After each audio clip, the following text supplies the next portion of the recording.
Hi, I'm Rev Myron. I'm a minister through Pathways of Light, and I've been a Course in Miracles student for over 40 years. Today, I want to read an article that I wrote for Miracle Network, and it's called Helping My Brother is Helping Myself.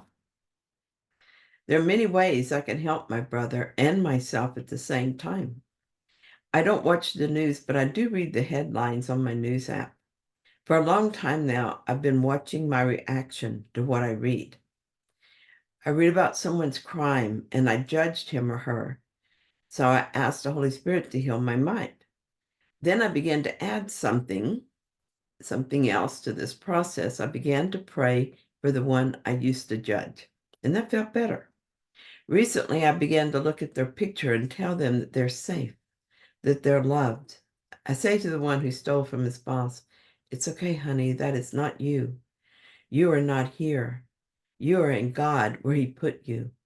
You are both what He created and where He created you." I trust the Holy Spirit to deliver that message where it's needed, and I know that it comes back to me stronger than it was when I sent it. You cannot be hurt, and you do not want to show your brothers anything except their wholeness. Chapter 5, Section 4, Paragraph 4. I used to have trouble letting go of grievances. I would say that I wanted to forgive, but then I would hit this wall. It was a wall that said, "But he did it." And here I would be stuck, wanting to be free, but not willing to free him. And all along, it was I who suffered. I don't have that problem anymore. I understand that we all go home together. These days, I understand what should have been obvious. If I convince my brother he is guilty, he cannot enter the kingdom because we cannot bring guilt into God. If I think he is guilty, I have now reinforced the belief in guilt in my own mind as well, and I will use it against myself. It is only common sense that I must let go of what is not part of God. My need for him to be innocent is as great as my need to know my innocence.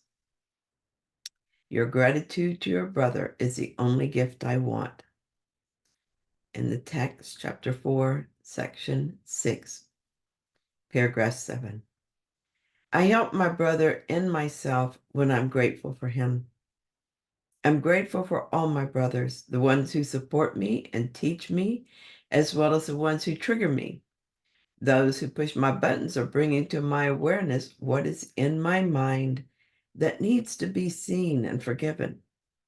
We always look in before we look out.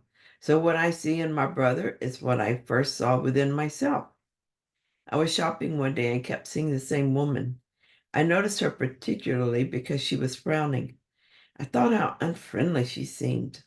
A few minutes later, I passed a mirror and glanced at it and saw the same expression on my face. I was frowning and looked unfriendly. I didn't like it on me either. I began to smile so that I could uplift the next person, and I felt grateful to the woman who showed me what I needed to change. When two minds join as one and share one idea equally, the first link in the awareness of the sonship has been made. In the text, chapter 16, section 2, paragraph 4. The many little opportunities to be grateful for others helps me see a pattern of feeling grateful. Now my gratitude is more consistent, more universal. I facilitate courses for many people, and in so doing, I'm helping them, and equally, they're helping me.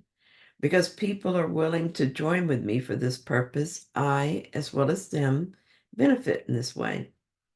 Every time I have this opportunity, I feel immense gratitude for my brother and his willingness to join. This happens every day, and it's done so for years.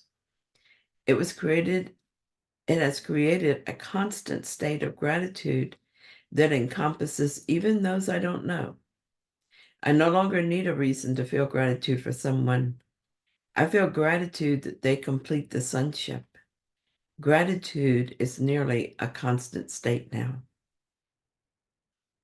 Dream of your brother's kindnesses instead of dwelling in your dreams on his mistakes.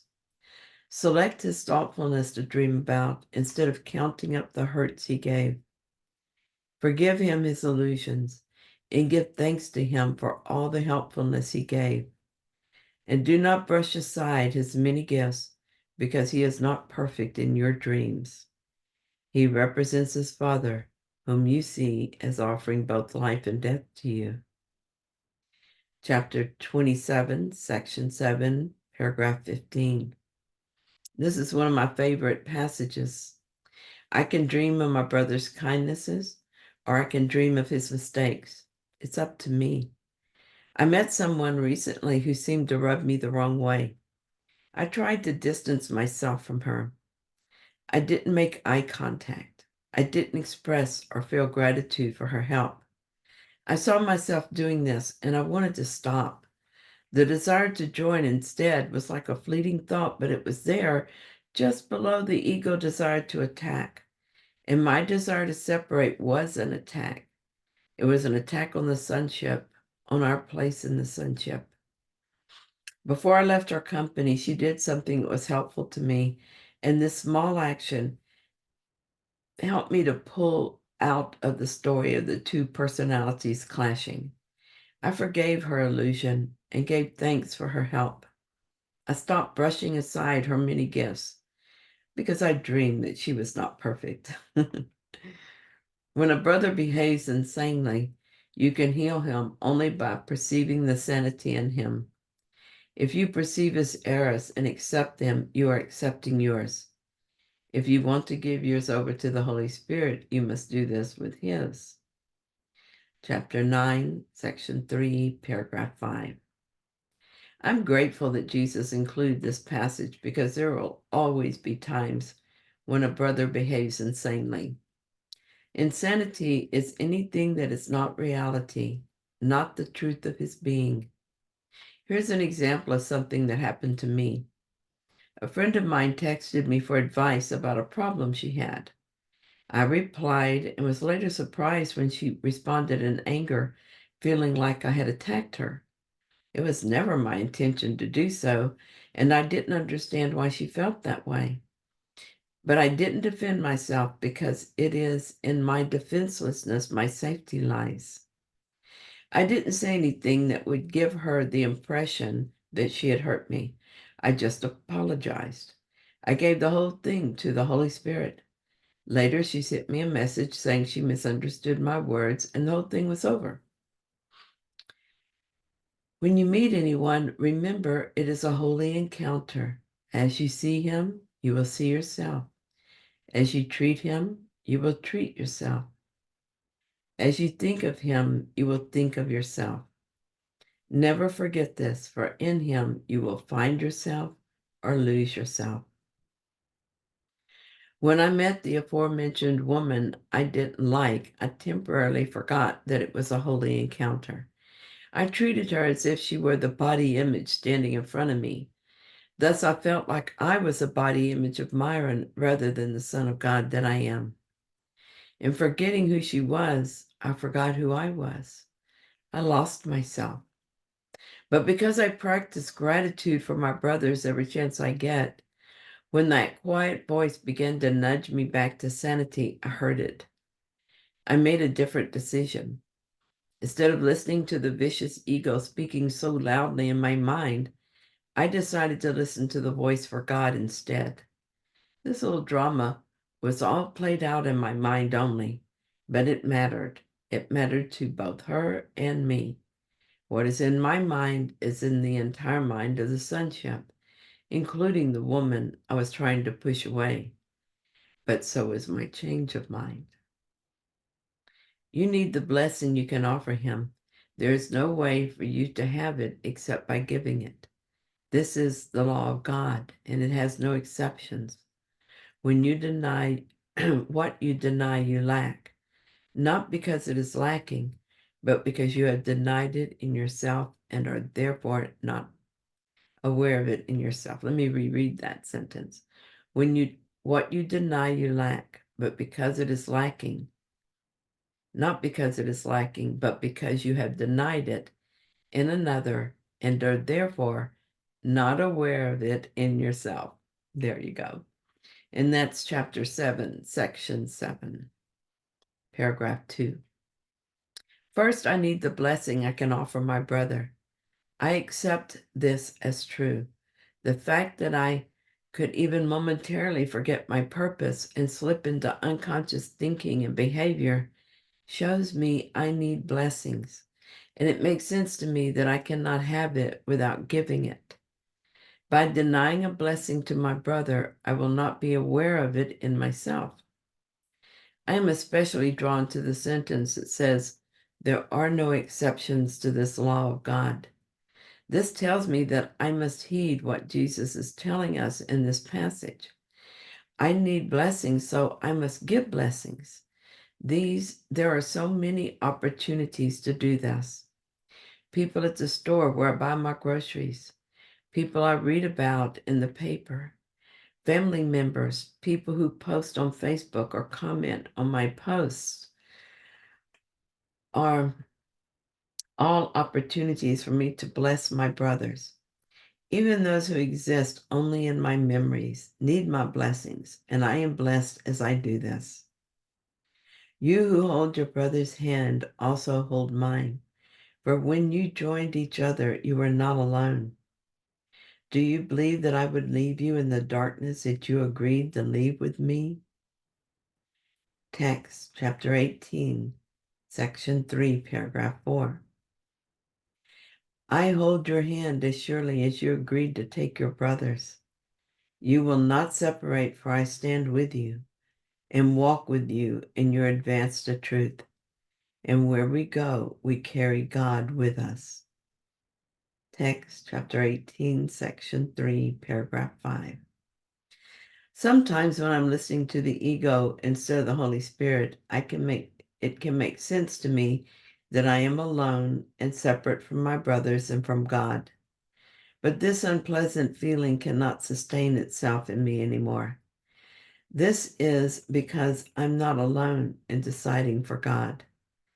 Jesus holds my hand on this journey, and God goes with me wherever I go. I only need to turn toward the light, and I am surrounded by all the help I need to complete the journey. I am so very grateful for all who go with me, for every single seemingly separate brother, regardless of the form or any confusion we experience in our meeting. I will join in purpose any who are willing to join with me, and even those who have forgotten that it is their purpose. The rest is taken care of by the Holy Spirit.